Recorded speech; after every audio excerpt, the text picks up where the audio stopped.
Okay. I'm trying to do my best to set this thing up and get this recording going. Flying by the seat of my pants as usual.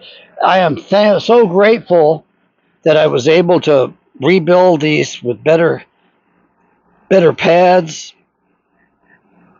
They're a little thicker, a little cooler, and they give me room for my hearing aids. And then we're recording through the wire. I haven't charged up these headphones in a long time, so I'm pretty sure they're sucking juice off of my cell phone through this battery through the port. But I'm going to try charging it to see what's going on with it right now, because I'm not getting any notices of low on battery. And this is defeating the background noise, I think, adequately. So you can hear me. I think it's a strident sound. It makes my voice sound harsher than it really is, but you can understand pretty much every word I say. I'm watching the propaganda, and it's all sides. It's war propaganda. Now, I want to describe to you my two-seed theory. I did not understand what these older men were talking about, the two-seed theory. That's why I had to do it on my own, sitting there with my own Bible. It was a 1983 NIV study Bible, and I bought it in actually it was bought for me in 1983 by my neighbor, Chuck Richards. He wanted me to go to Bible school. Now, the interesting thing is that I decided that the two seeds were both evil. And that's not what the contemporary theory is. The contemporary theory is that you've got Adam and Eve, and you have the angel Gabriel, if you go sophisticated and higher level understanding.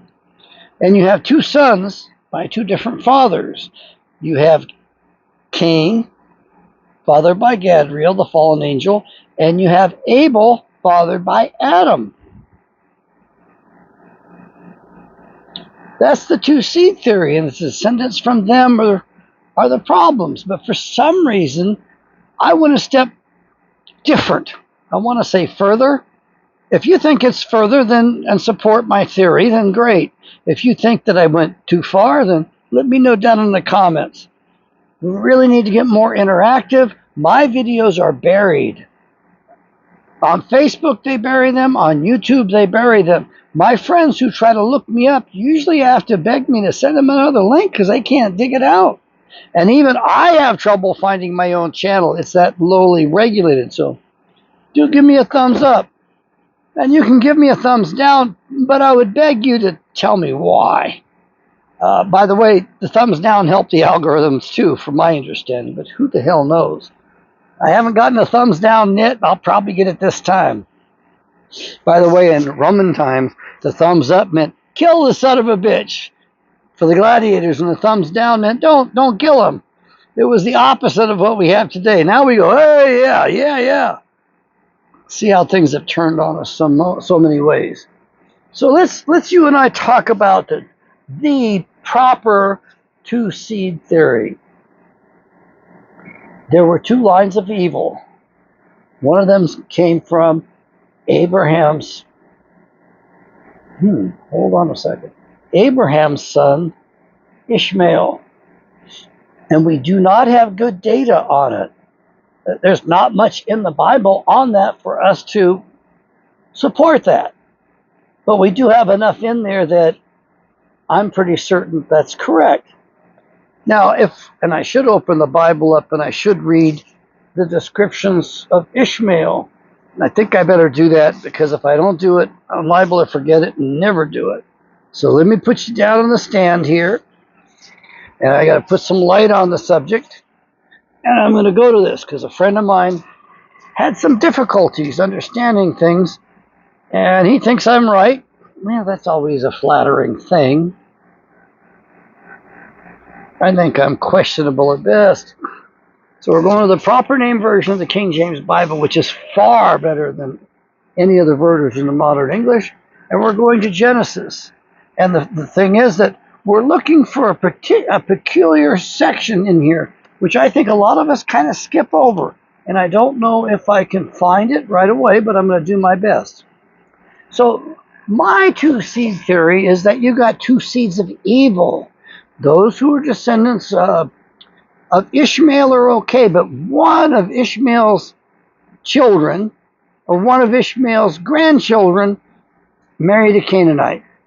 We don't have good data on it. I admit that right now. And so we need to understand this stuff. And so I may end up confusing them. I don't mean to, but we've got to cover this. So the other side of it we have good data on, and that is Esau, Isaac's son. Isaac was Abraham's son. And Isaac had a couple of boys. The twins that were born were Jacob and Esau.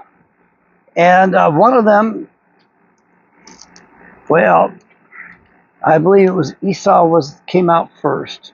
And Esau later sold his inheritance for a bowl of red porridge. That's in the Bible. We got the evidence for that. And we also know that Yahweh says straight out, and I know you want to say Yahweh, God is nothing but love. Yahweh hated Esau, and he says that directly in here. I should go to that, but I don't know if I can go to that. Now, Ishmael was okay. The woman he was born, that bore him, was,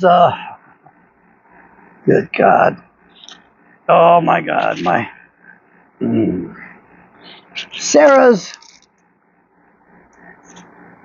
handmaiden, basically her slave. She was older, didn't think she could have children because I think she was around 90 at the time.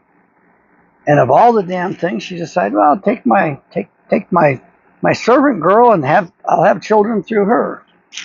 And so as a result, the slave girl got pregnant and had a baby boy. And then lo and behold, Sarah gets pregnant herself. And then later,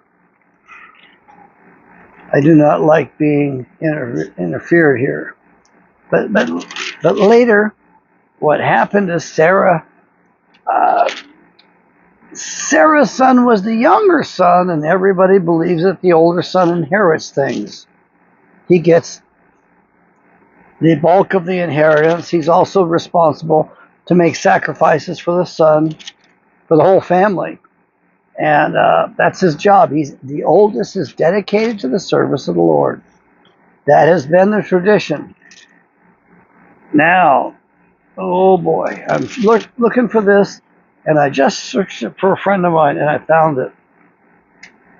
But it's very interesting when Yahweh and God did tempt Abraham and said to Abraham, behold, I'm here. Now take your son, your only son, Isaac, which is kind of interesting because he had another son before that.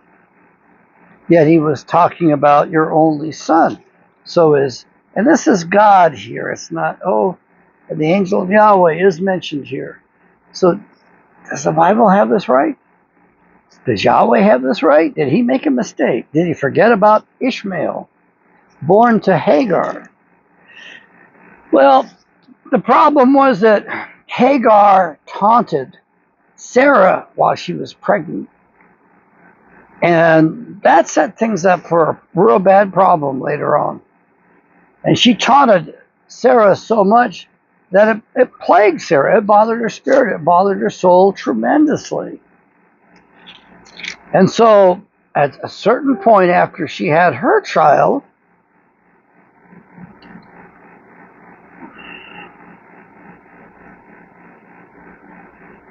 Abraham took another wife after that as well.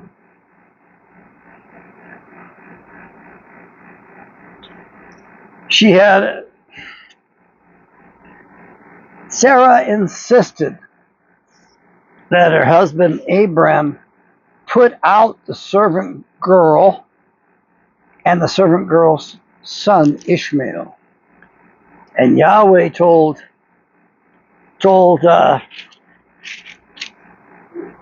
told Abraham not to worry, to do what Sarah said.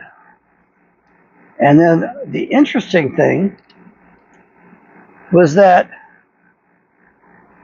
she took the child under a bush and had gone at a distance because she didn't have any food or water for the child.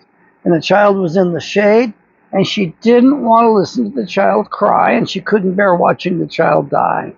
So she went off and she prayed, and an angel shows up and tells her, "Don't worry about the child. He shall be greatly blessed." And by the way, Ishmael had 12 sons, just like Jacob had 12 sons. But they were, in some versions of the Bible, they were referred to as dukes, and some chiefs, and some princes. So, they try to use the same words from each other. So here I am trying to find this, and it's just like, wow, can't find it when I want.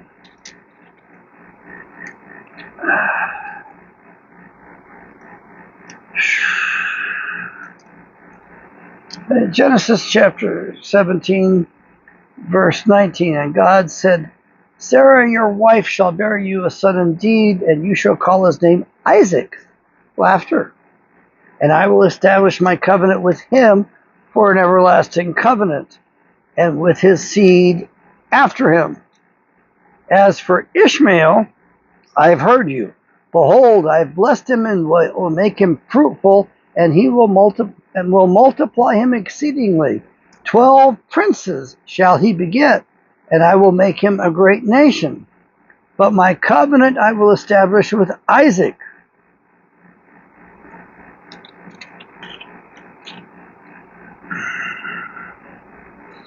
And Isaac said to Abraham, Genesis 6:2, and Sarai, not Sarah, but Sarai with an AI at the end of it, like artificial intelligence, and Sarai said to Abraham, "Behold now, Yahweh has restrained me from bearing. I pray you, go into my maid, it may that be that I may obtain children by her." And Abraham listened to the voice of Sarai. Abraham, not Abraham. Abraham listened to the voice of Sarai. Then Sarai, Abraham's wife, took Hagar, her maid, the Egyptian, Hamitic peoples, which are the same bloodline, by the way, one of Noah's 3 sons. After Abraham had dwelt 10 years in the land of Canaan, and gave to her husband Abraham to be his wife. So she chose another woman. And Hagar conceived. And when she saw that she conceived, her mistress was despised in Hagar's eyes. And Sarai said to Abraham, "My wrong be upon you. I have given my maid into your bosom." And when she saw that she had conceived, I was despised in her eyes. Yahweh judge between me and you. But Abraham said to Sarai, "Behold, your maid is in your hand. Do to her as it pleases you." And when Sarai dealt hardly with her, she fled from her face. And the angel of Yahweh found her by a fountain of water in the wilderness, by the fountain in the way to Shur. And he said, "Hagar, Sarai's maid, from where came you? And where will you go?" And she said, "I flee from the face of my mistress Sarai."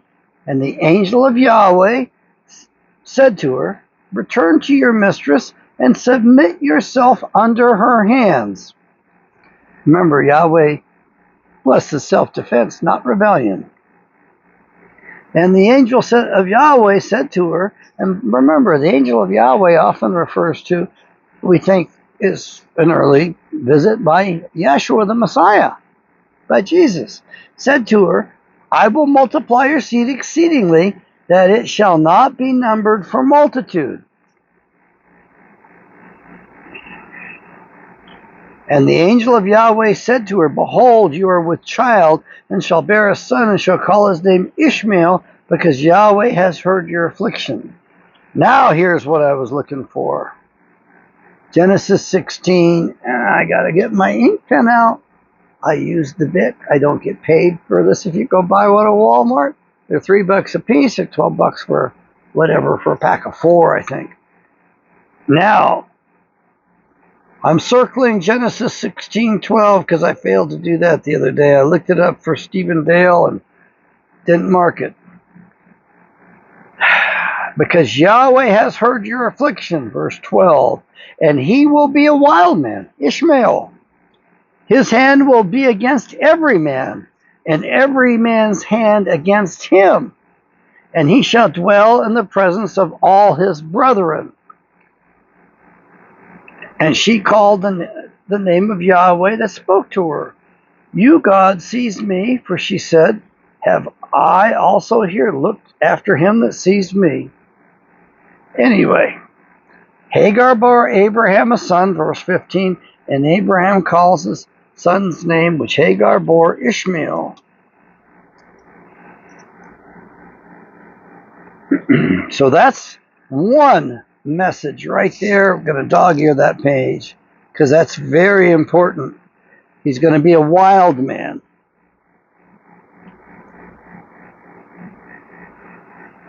But I don't think that makes him as bad as Cain. Cain was really bad. So as I look further up here,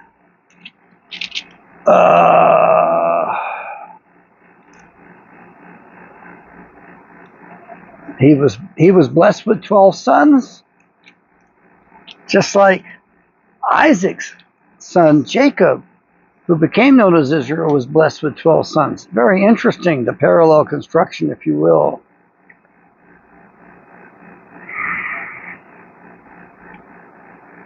Now there is another verse in here about his character, I believe, and I'm not going to take the time to look that up right now. If you can find that, please let me know. Something about being a jackass of a man.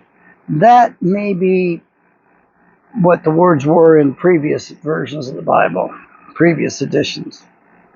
So I bring this up to you because we do not have any warnings given to Ishmael. We don't have much about Ishmael. We know he was blessed and he had 12 sons. But what we know about Esau is that Esau took 2 Canaanite women to wife, 2 Hittite women. One was probably a Hittite and the other one was probably a Hivite. Depends upon whose history you're studying, basically. And after he took the first Canaanite woman to wife, and they were warned at that point, they received a 5-fold witness. There are 2 5-fold witnesses in the Bible, and there's one greater than that, and I can't remember for the life of me what that was. And I tried to get the guys up on Facebook that told me about this to help me remember it, and they don't remember it either. We're all old men at this point. They were told, do not give your daughters to be wives to the people of the land. Do not take the daughters of the people of this land, the Canaanites, to be daughters of your sons. And why was that? That's because Cain's DNA, which included Gadriel, the fallen angel's satanic DNA, was in them. And Yahweh had his family, and he didn't want it polluted. That's the right word to use. It wasn't just miscegenation, it was pollution. Severe tainting.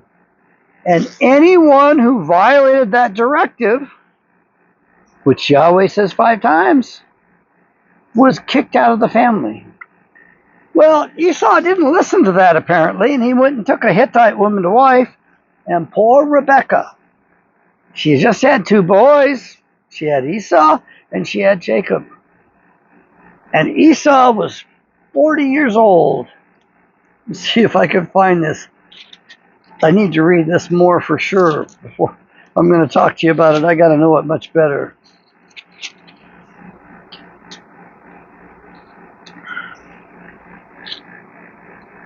Esau saw upon the first marriage how much it upset his parents.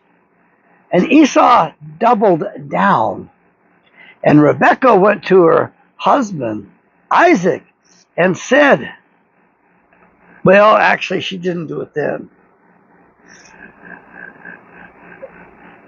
Esau married a second Canaanite woman.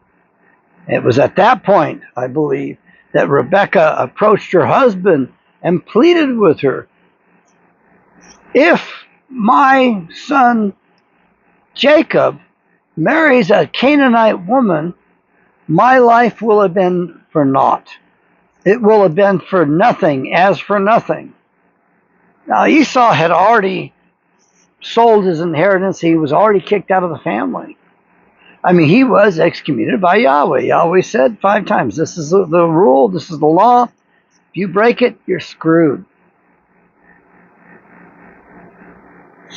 And you got to be careful today, because you don't know who's carrying the seed of the Messiah. You don't know who's carrying the seed of Cain, or the seed of Ishmael that's been tainted as well. As a result, and also because Esau had threatened to kill his brother for stealing his blessing from their father Isaac, and he wanted to kill him, they sent him away. They sent him back to the land that Abraham and Sarai came from. They sent him to Laban. And that's where Jacob met Leah and Rachel. And he fell in love with Rachel, and Laban was rather shrewd. And on the wedding night, after he had worked 7 years to earn Rachel, Laban puts Leah in the tent, disguised up, all dolled up, and Jacob was upset that Laban had cheated him, and he protested. And Laban said, it's not our way that we marry off the youngest daughter first. The oldest daughter must be married off first. Give her her bride week. In other words, give her a full week in the bridal tent, in the bridal chamber.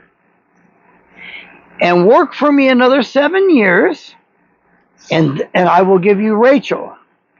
I don't believe he waited another 7 years to give him Rachel. I believe at the end of the week, Laban gave him the apple of his eye, the wife that he wanted, the younger Rachel. Leah was described as having weak eyes. I don't know if that means like can't see very well, or just real tiny eyes. I don't know what that means. Or not very bright. I just don't know. It could mean all kinds of stuff.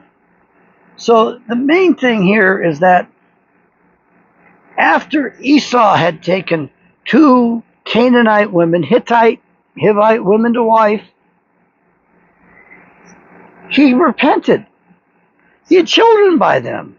And he realized how much harm he had done to himself, because he and his children and his wives were out of the kingdom, out of the family. And he repented with great tears. And he decided to straighten it out. He decided to correct it. And he did the only thing he could think of to do.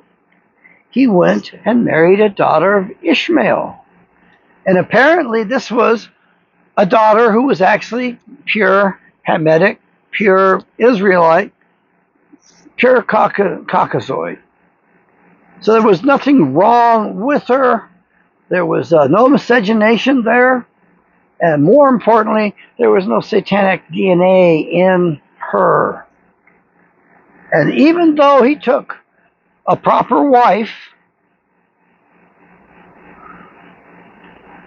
Yahweh still hated him. And Yahweh kicked him out. And he continued to repent and continued to be upset. And Yahweh says, Jacob he loved, Esau he hated. It's in there. I don't know it well enough to turn to it for you, and I apologize. So the important point here is that today we have the descendants of Esau, who became known as Edom, and we have the descendants of Ishmael. Well, we have the descendants of Cain, and we have the descendants of Esau. Esau, known as Edom, settled at Mount Seir.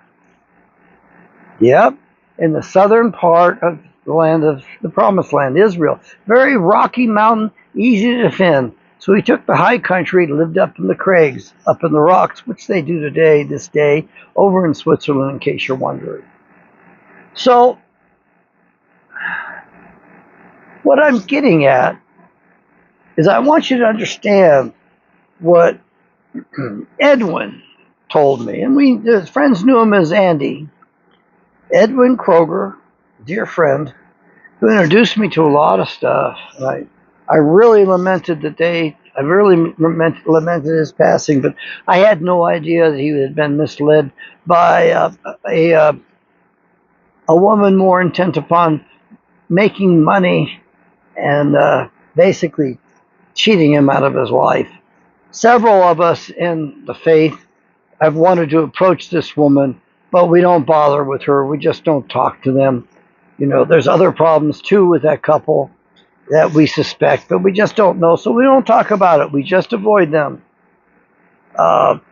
Anyway,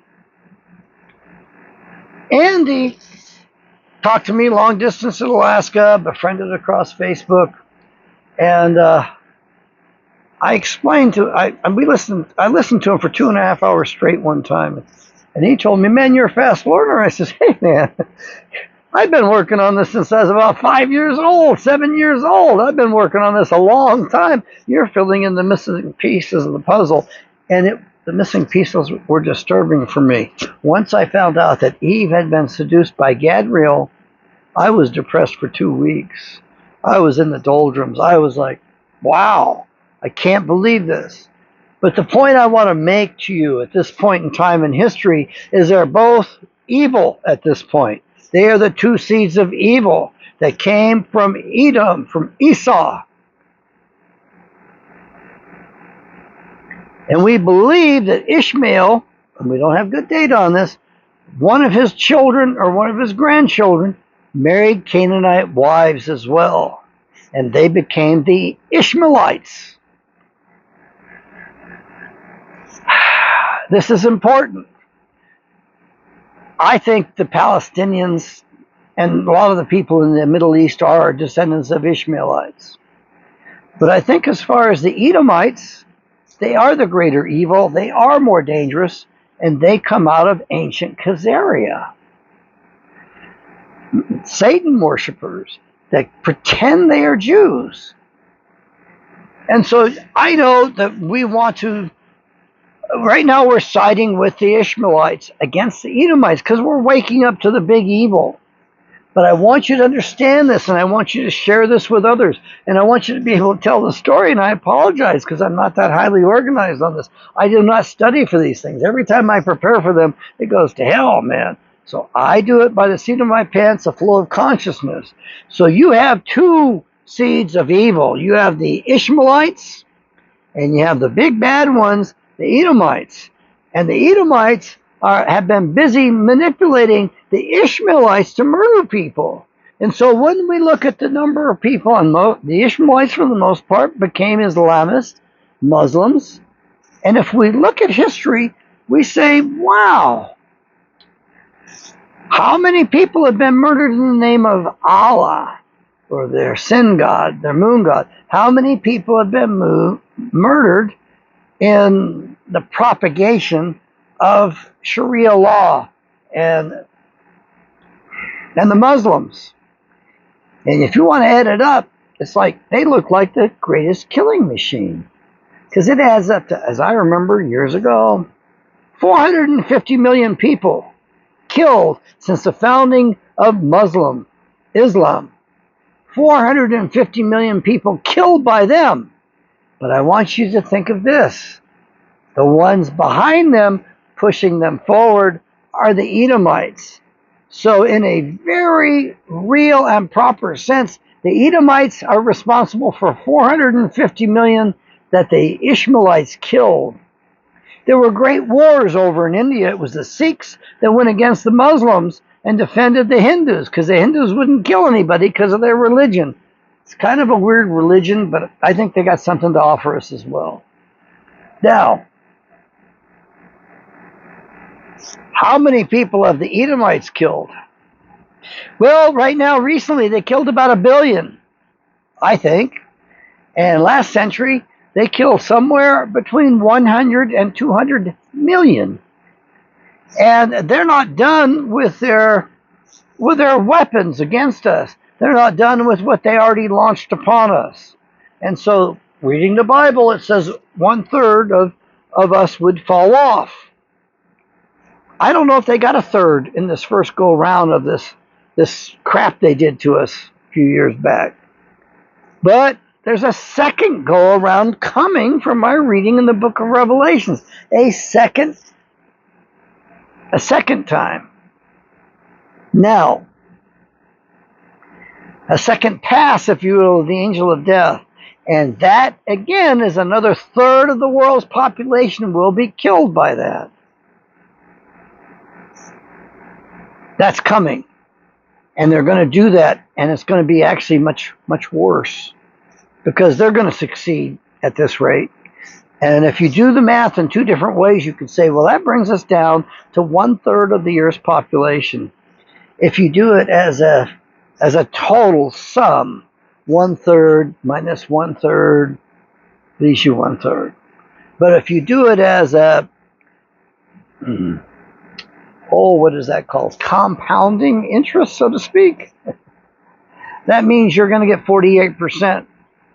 Means you're going to get almost half of the people, because the first 1/3 are gone, and then you take 1/3 of what's left, and that's about 48%. Now, how many human beings would have to be bled out to fulfill the prophecy of the Jordan filled with blood to the horse's stadia, the horse's blinders?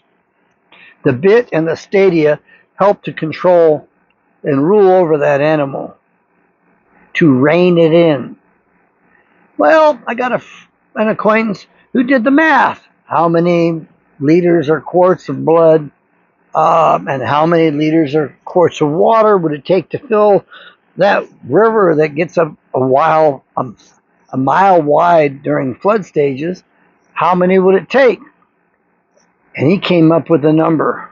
It would take the blood from 2 billion humans to do that, to make that happen.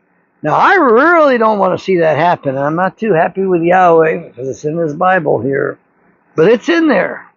And that's what makes me question the Bible at times, because it's so wicked and so evil. But I want you to understand that it's beyond my pay grade. We're not supposed to understand some things. Some things we're just not going to be able to understand while we are in these mortal bodies. And we have to accept that. So what I'm telling you, when I asked Andy during that first 2.5 hour conversation, which was about New Year's of 2010, he told me. I said, hey, Andy. Well, Edwin at the time. I didn't know what his nickname was till I visited him in Ohio, and everybody else told me. What?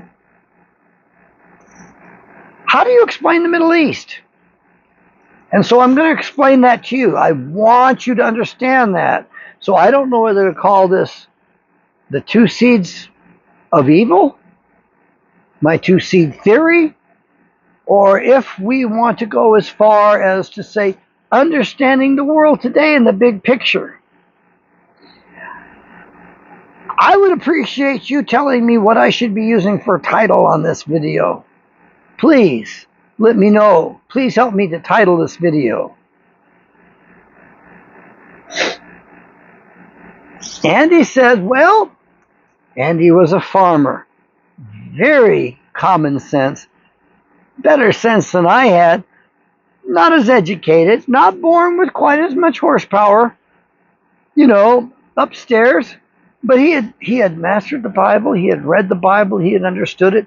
And he was really a jarhead when it came to the Bible. He was a Marine when it come to the Bible. He was square-headed as could be. He was pretty doggone stiff-necked and rigid about it. And that's also what did him in, was a little touch of religiosity in which a woman convinced him to stop taking your blood pressure medicine because it's evil in the Bible, sorcery, and take these oils because the oils are what's in the Bible. Hell, I wish I'd have known that had happened, because I would have made a trip over to Ohio, and I would have confronted my friend, and I would have stopped him because I loved him. I wanted him around, man. I miss him so much. But Andy told me it's like this. You have two groups of people who are pretending to be mortal enemies. And at the highest levels, they're working in secret, conspiring against us. So they're pretending they're enemies, dragging us into their fight, into their bullshit. And the idea is they want to destroy us. So I want you to understand that the smartest move we could ever pull off would be pulling out and leaving those people to fend for themselves. They would either get along or they'd kill each other, or at least kill some of each other, and they would, until they had their fill of it, and then maybe straighten out. Now, I don't want to take it over. I don't want to rule over their place. I want them in their own nation. I don't want them in mine, though. I do not want Jewish temples, synagogues, spelled S-I-N, every place except America, where they have to hide the sin from you and spell it S-Y-N. And I don't want the Muslimists here. And I really don't care much for the Catholics, because it was through the Catholics that the Muslim religion was established about 700 AD. The same damn time that the false Jews were established up in Khazaria.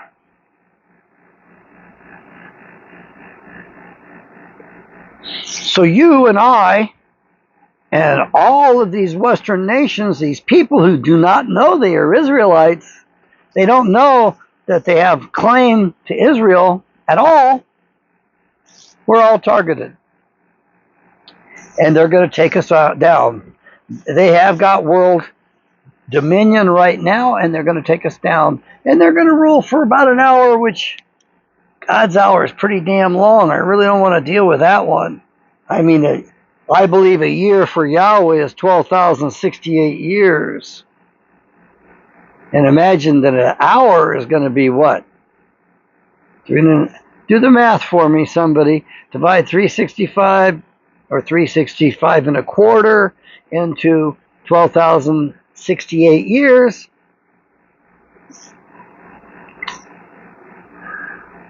Then multiply it by 24 hours. Anyway, there's a way, and I'll probably do it when I get off air here with you. And we can figure out what an hour long is. And I realize that might be pretty damn anal of me and holding on to things a little too tightly. Let me get rid of this light. It heats things up. It's a quartz halogen light. I do not use LEDs very much. I've got one LED light here. I don't trust any of their new modern technology. So I stick with the old stuff. I do have LED headlights, but they're supposed to be tuned to the right frequency so that they're not going to be harmful to other people. I refuse to put LED taillights in because those have been associated with blindness among the truck drivers. So, please understand me. You are the chosen ones. That doesn't make you the supreme. Well, maybe it does make you the supreme race. But there's a condition. You have to do it with Yahweh. You do not do what Yahweh wants, or you do what Yahweh wants. That's your choice. You either read the Bible, find your place in it, and invite that Holy Spirit and cultivate the Holy Spirit and work at it. It takes work. It's not just handed out. I'm sorry, folks. Maybe to some people, but it wasn't handed out to me.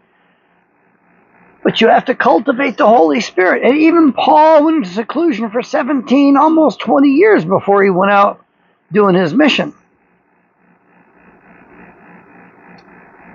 You need to understand. that not all of the Jews are bad. Most of them are okay, but the ones over in that little country that claims it's Israel, that's really Edom. And the Bible writes about incredible prophecies about Edom and the prophecies about Jacob. So you need to understand something. I don't like war. I don't like killing. I don't even like fighting. But Yahweh says he's going to kindle. I prefer that word. It's in another version of the Bible, in the King James, because we have a modern use of that, kindling mania. So we will be kindled into a manic rage, a bloodthirsty rage. And there hasn't been enough loss yet. Now, Sirius Singh Yogi Bhajan used to tell us, pray for our enemies.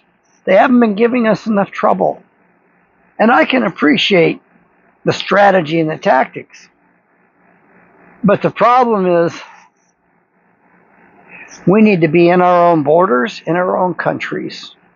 I think Muslims are fine in their own borders, in their own countries. And I do not want them here. Now, this is a long one. I was going to do a video just on the hijab. What was that called? The hijab. Leon Uris's book. My mother read incredible stuff, and occasionally she'd hand me one of these books that she read, and I go, what the hell? 1,000 pages? And I read these books, and I read The Hajj by Leon Uris. And the lesson I learned from it is this. The Muslims will pretend to be your best friends. Well, like Mormons will. Till you won't convert, then they don't want anything to do with you. They will pretend to be your best friend. Over there is what they did. But when the signal went out, they killed the Jews around them. And they killed them really badly. And then at a particular time, I don't know if it was sundown or they rang the all clear bell, they suddenly transformed into these wonderful, warm human beings again and acted like nothing had happened. Please understand, I don't think either one are safe. I don't think either one belongs here. I think if you want to be a Muslim, you cannot hold office here.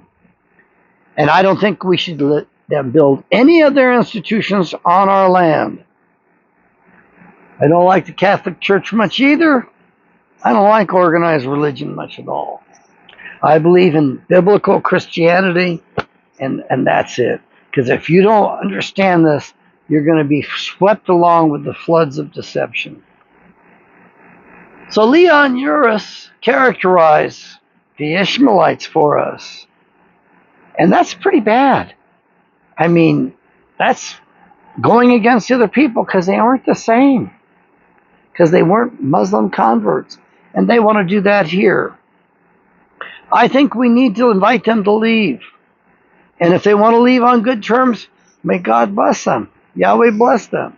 If they don't want to leave on good terms, well, we're going to have to do something about that, because between the Muslims, which we put at the higher levels of our security, I knew a fellow on the phone anyway. He was a major, and his job was procuring spy satellites. He had them built up and all that stuff. That's what his job was. But he was a Muslim, and he hated us. He lived over in San Diego. He was one of my attempted wives. She's not an ex-wife. I got an annulment. One of her previous husbands. I was husband number 6, by the way. And she turned out to be very sociopathic, if not a pure sociopath. And she actually laid traps to get my life taken, filing false police reports, and the police took her report and made a claim that I said I would never be taken alive. I don't know how that got in the police records, but I got stopped and I got the shit scared out of me. Put your hands out of the car. I'm like, okay, I put him out of the car. He says, officer, what's going on? You're scaring me. Now, I mean, I put my hands out of the car, The guy was older than I was at the time. He had gray hair. He was a sergeant. Lots of stripes on his arm. And he come up and he gives the clear message on his radio. And I understood that. And I had my ID working in the Department of Corrections as a psychologist there. And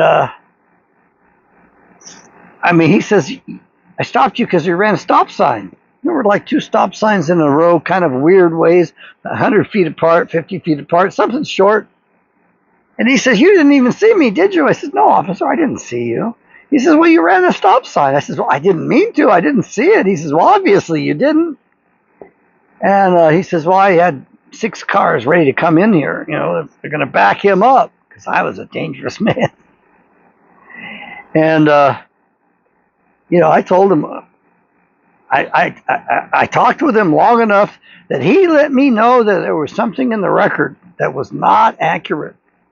And I told him, officer, I don't know how it got in there. Of course, they won't tell you because if somebody makes a report, they can lie and get away with it. And apparently she had called and made a complaint about me. And he and I talked, and I said, look, officer, if you ever want me, if you ever need me, you just call me up on the phone. I'll go downtown. I'll go to the police station. I'll go down there, And I told him, I'm a state employee. I've got a psychologist 2 position, And I've never said that. I says, if you take it in, if you want to talk to me, if you want to take me in, okay. I'm not going to fight them. I'm not going to give them any reason to pull a gun out. I'm not going to ever make them feel that I'm a danger to them. I'm not ever going to make an officer, I hope, feel like he's in danger because of my presence. So the officer told me, after we talked, he told me, and I never got the ticket. I don't know what happened on that, honestly. I don't remember, but he told me, because the urgent thing was I was a marked man for destruction in their records. He told me he was going to write something in the record to correct the errors that were in there. And I thanked him profusely. I says, well, thank you, officer. I'll watch more carefully and make sure I don't miss the stop sign. And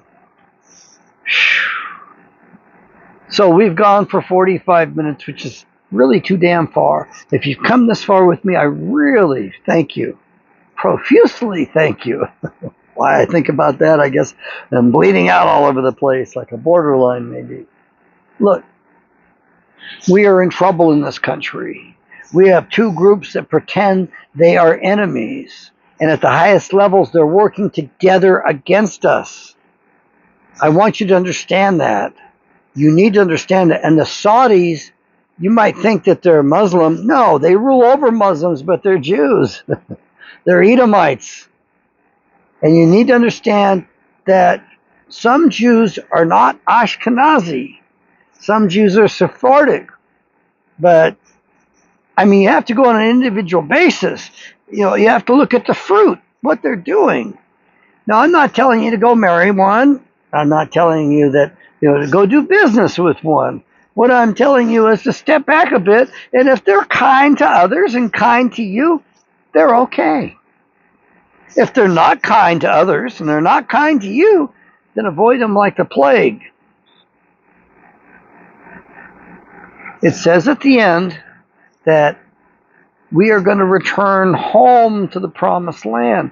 And I got problems with that because it sounds like we are going to have a nuclear war in the northern hemisphere, and there's not going to be much of safe places, and we could end up back in that little postage stamp of a country land. I don't think that's the case. I think we are home. I think this is the New Jerusalem. My God, we've got oceans on each side. There's no walled cities. Well, I don't think we needed to put a wall up. I think Trump is a dumbass for putting a wall up. We just needed to enforce the laws. Maybe create a bit of a buffer zone. I think we should take part of Mexico over and just say, hey, you're moving out of that area, and we're going to use it as no man's land for a buffer zone between us. That would have been a lot better. But you need to understand, the enemy I should say enemies, have mixed their seed with all of the races. Some of those slave captains were Jews, were Edomites, and they banged their slaves. And so some of the blacks over here have got Edomite in them. So I say to you who are following me, who are blacks, be aware there's Edomites among you too.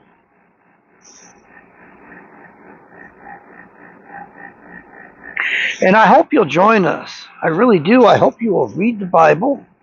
You will find yourself in there and your salvation, your path to salvation in the Bible. And then I hope you will share it with us, because we always like hearing about that stuff. Some of my friends aren't happy when I give this kind of an utterance. But then I have to tell them, hey man, every knee shall bow, every tongue confess. And you're going to tell me they can't do that? That they can't worship our God? My Lord, look at the first individual convert towards the end of the book of Acts.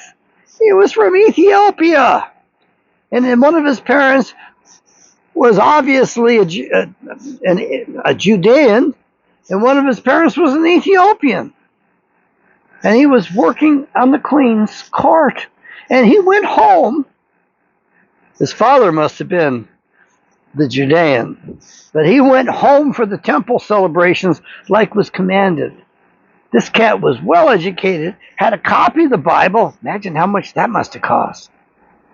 Had his own chariot, had it on autopilot, taking him back home. Horses knew where they were going, so he could read as they rode, you know. And there's John saying, hey, the Spirit tells him, go run up next to that chariot. He asked him questions. You know what you're reading? No, how can I unless somebody tells me? Come on up in the chariot with me. Ride with me a while. And then John tells them all of this stuff. And they come across a little pond. And the Ethiopian says, the queen's eunuch says, there's some water. Why shouldn't I be baptized? And John says, yes, you can be baptized if you believe. He baptizes them. And the mixed man comes up out of the water, praising, happy. And John is gone. He's nowhere to be found. Back home with his daughters. Now, John had some daughters. I think he had 4 daughters. They were all prophetesses. Now, that would have been a catch. That would have been a fine. And if you could have talked, their father into giving one of his daughters to you as a wife, man. Ah, jeez. Lonely as a man without love. Yeah. May Yahweh bless. At least we have the love of Yahweh and brotherly and sisterly love.